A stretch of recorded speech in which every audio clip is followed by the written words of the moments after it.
uma questão importante é a questão de saber por que publicar. Antigamente se dizia, não, olha, se publica, né? Tem que publicar bastante, porque você vai ser uma pessoa produtiva. Eu não vou entrar nessa visão. Eu vou tentar mostrar a razão da publicação, né, dentro de um outro contexto.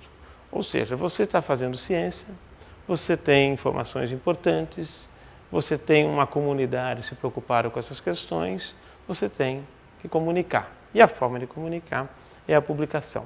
Então veja, embora antigamente se falasse que o trabalho científico termina com a publicação, né? Você publicou, ótimo, agora vai fazer o segundo trabalho, o terceiro, o quarto, o quinto.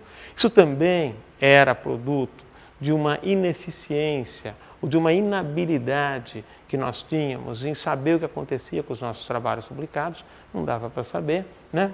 Então, o fato é que, mais recentemente, eu diria nos últimos 15, 20 anos, nós começamos a ter mais recursos para trabalhar com a questão dessa informação. Então, mudou um pouco a concepção da publicação, embora na essência ela tenha sido sempre a mesma.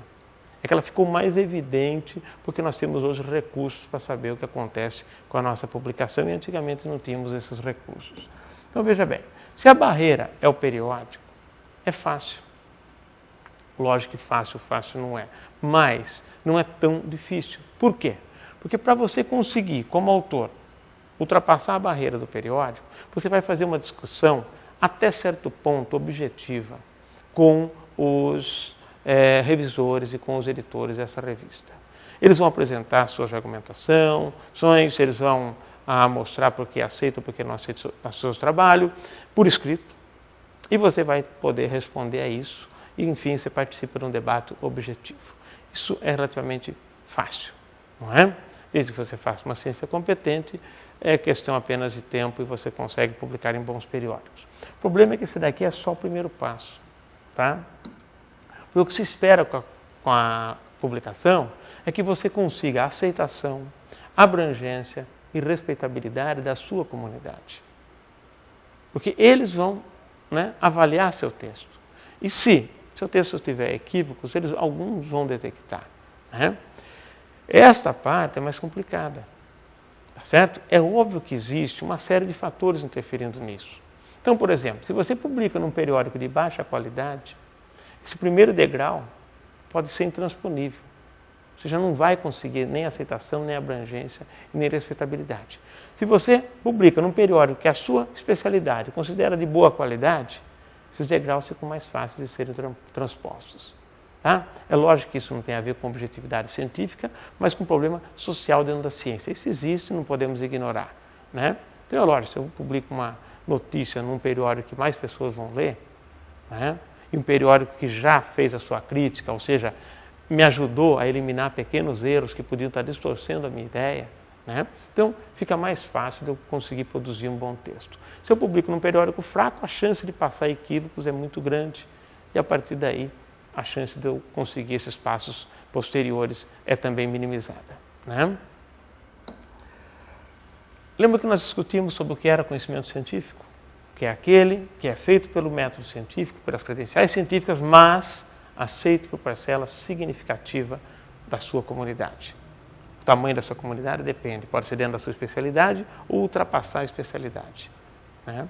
Então, veja, por que publicar? Porque nós temos coisas para acrescentar nesse discurso. Nós temos coisa para informar. Agora, não basta publicar e não ser lido, não ser aceito. Então, veja, nessa questão de você realizar pesquisa, redigir o texto, publicar, esse texto é lido pelos leitores, né? E ser aceito, nós temos um início e um fim. Esse é o nosso fim. A publicação, ela passa a ser o quê? O meio da história. O fato da publicação ser lida é meio. Então, não adianta ficar contando quantos cliques deram na página, quantos cliques deram no meu artigo. Olha, meu artigo teve 4.000 e tantos cliques. Ou seja, teve 4.000 e tantos downloads. Tá, mas virou alguma coisa? Isso foi usado? Ou simplesmente, quantos artigos a gente não tem, né, que nós fizemos download e a gente às vezes nem tem tempo de ler tudo isso? É verdade? Será que o nosso foi pego nessas condições? Então, isso tudo é se basear no meio de campo. Nós temos que se basear no fim. Tá? O objetivo central é que as suas ideias sejam aceitas pela comunidade científica, não toda ela, mas pelo menos por uma parte significativa, senão você está falando sozinho. Não adianta ficar só você e seus colegas aplaudindo o seu trabalho. É necessário que pessoas, além dos seus colegas, deem valor para aquilo que você faz. Tá? Então, basicamente, a avaliação científica ela está focando exatamente esse ponto hoje em dia, como eu já me referi anteriormente. Né? Ela está frisando nisso. Não adianta você me dizer que você publicou 100 artigos. Eu quero saber disso que você publicou, o quanto está sendo usado pela comunidade científica. Essa foi a grande guinada que do final da década de 90 para cá começou a acontecer e muitas pessoas começaram a criticar as avaliações. Por quê? Porque ela começou a avaliar a qualidade. E aí há uma inversão, em muitos casos, há uma inversão do status quo, né, dentro de determinadas áreas. Tá certo? Então, esse é o grande problema que nós vivemos hoje. Então, veja, quando eu falo para vocês de redação científica, eu estou pensando nisso. Tá? Lógico que precisa da publicação.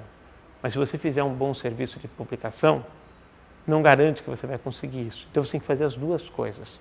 A revista, principalmente as revistas internacionais, mas revistas que não são de alto nível, né?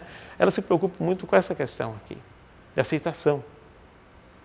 Agora estão começando a se preocupar um pouco mais com o leitor. E às vezes seu texto ele é aceito, mas é um texto que nem sempre vai ser aceito pela comunidade científica. Ele foi publicado, mas ele não é aceito. Isso você tem que fazer além dos revisores. Tá? Então não é porque o revisor aceitou que está bom. Não é porque a revista internacional aceitou que está bom.